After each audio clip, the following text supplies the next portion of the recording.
이번에 공유드릴 승소 사례는 최근 2021년 5월 조정으로 마무리한 사안입니다.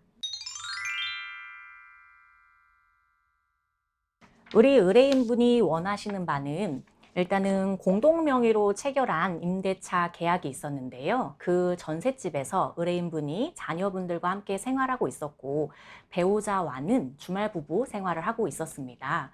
그래서 이제 상대방과 이혼한 후 이 전셋집에서 의뢰인이 계속 살고 싶다. 이게 원하시는 바였고요.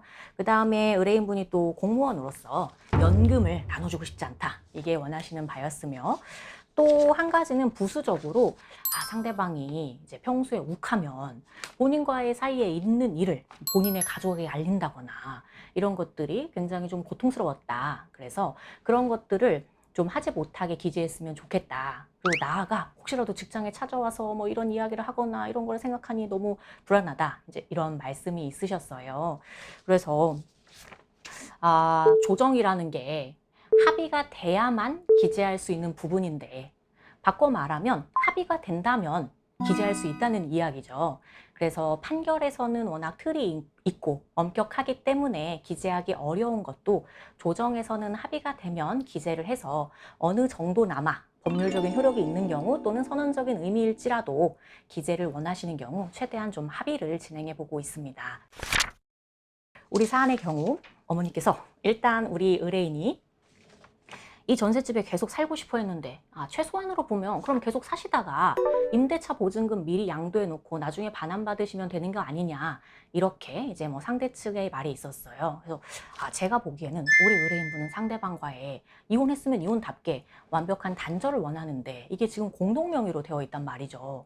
그러면 예를 들어 임대차 계약이 뭐 만료돼서 재계약을 한다거나 할 경우 뭐 아무리 우리가 이제 임대차 보증금 반환 채권을 양도했고 그것이 통지가 되어 있다고 할지라도 계약서상 공동 명의로서 예를 들어 뭐 부동산 중개 사무실에서 공동 명의니까 두 분 같이 오세요. 뭐 의사 확인해야 돼요. 이럴 경우 의뢰인분이 현실적으로 좀 이게 어려움이 있지 않겠나. 뭐 상대방이 비협조한다는 게 아니라 그 자체가 이제 스트레스일 수 있다. 이런 생각이 들었어요. 이거는 더 크게는 공동 명의 자체를 양도해야 된다. 그쵸. 같이 가서 계약서를 쓰셔가지고 공동명의 자체를 단독명의로 이전하셔야 된다는 내용을 명확하게 기재를 하였고요. 그리고 또한 그것보다 더 적은 범위이지만 채권 양도도 일단 써놨습니다. 왜냐하면 최소 채권 양도는 돼야 되니까. 또한 저희가 들었던 생각이 그러면 상대방이 계약서 제작성에 당연히 협조하겠다고는 하는데 우리 의뢰인은 불안감이 있다. 협조 안 하시면 어떻게 할 거냐? 그래서 판사님이 저는 그것에 대해서 구체적으로 더 쓰지는 않았습니다. 저도 계속 이제 이혼 사건을 진행하지만 뭐 채권 양도 정도면 사실 충분하고 공동 명의를 단독 명의로 이전한다는 거를 기재해 드리는 정도면 사실 좀 안심하셔도 될 것 같습니다. 라고 말씀하셨지만 우리 의뢰인분은 불안감이 있습니다. 만일 상대방이 공동명의를 단독명의로 이전하지 않을 경우 그에 대한 제재 수단이 없다면 이것을 어떻게 강제할 것이며 그러할 경우 나중에 재계약 등에서 의뢰인이 겪는 불편함을 어떻게 해소할 것이며 그런 말씀을 드려서 결국엔 피고는 언제부터 계약서 제작성 시까지 월 100만 원을 매월 말일에 지급한다는 제재 수단을 기재하게 되었어요.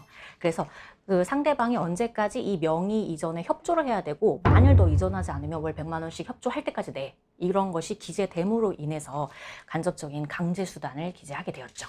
그래서 뭐 그러나 다행히도 원만하게 마무리가 된 것 같습니다. 물론 이게 심정적인 압박이 됐을 수도 있겠죠. 그리고 연금 부분도 뭐 포기를 하여 청구하지 않는 걸로 원하는 대로 기재가 되었고요. 그리고 조정 성립을 이후에 뭐 가족, 친척, 직장 동료들에게 혼인 및 이혼과 관련하여 상호 비난이나 비판을 하지 않는다는 기재 조항에 대해서도 이게 이혼 사건에 있어서 크게 들어가는 건 아니지 않나 이러한 반론도 있었지만 저희는 뭐 그간의 불안감으로 인해 이게 꼭 기재되어야 한다는 것을 피력하여 결국에는 기재하면서 원만하게 마무리했던 사안입니다. 그래서 사실 조정에서 물론 중요한 부분은 반드시 기재돼야 되겠지만 뭐 부수적인 부분도 장담할 수는 없으나 합의가 되면 기재함으로써 더더욱 의뢰인분의 의사와 원하는 바에 부합된 사례로 이제 소개를 드렸습니다.